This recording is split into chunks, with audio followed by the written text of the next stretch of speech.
So today, when Paul is talking about whether this particular bloke should marry the virgin, what the word virgin really means in that context is his fiancée, whether he should marry her.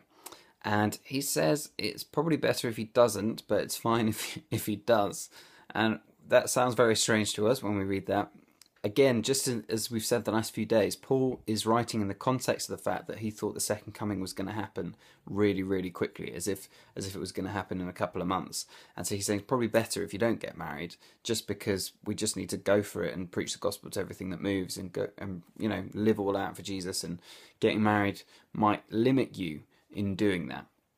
In the light of the fact that second coming hasn't happened, although it is going to happen at some stage, I think we can temper it slightly, but still understand that the principle is we want to go for it with all of our lives and spend ourselves for God and for his kingdom.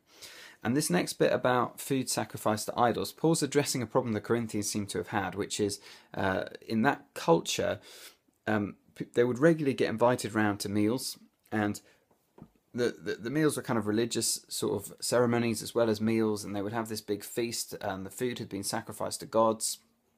And the Corinthians were wondering, do we eat them or do we not eat the food? We don't want to offend people, but then we worship Jesus. How do we cope with this? And different Christians, it seems like, had different opinions in the church of Corinth. And what Paul is basically saying is, he's saying, look, there's only one God. And so the meat that's been sacrificed to this idol actually hasn't been sacrificed to a god, because the god doesn't exist. So there's nothing wrong with the food. If you want to eat it, then you can eat it. And he says in verse 8, the food does not bring us near to God. We are no worse if we do not eat, and no better if we do. It doesn't matter, because there is only one God, and these idols don't really exist.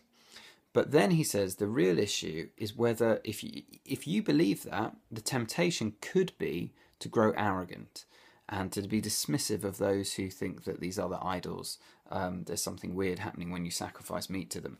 So he says the most important thing is that you make sure that your behaviour does not cause your weaker brother or sister to stumble and fall. So the principle really is, are you caring and loving your weaker brother and sister who doesn't understand that stuff? So think of an equivalent. You might have something you don't struggle with, gambling, let's say. And you might know someone who has that's always been an issue for them.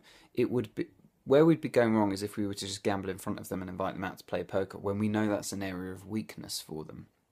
The most important thing that we can ever do for our fellow brothers and sisters is understand areas that they struggle in, and then go out of our way to support them and to love them and to protect them and to prefer them in practice and in every way that we can. How can you support someone you know who's struggling in an area that you're aware of, even if it's not one that you struggle in yourself?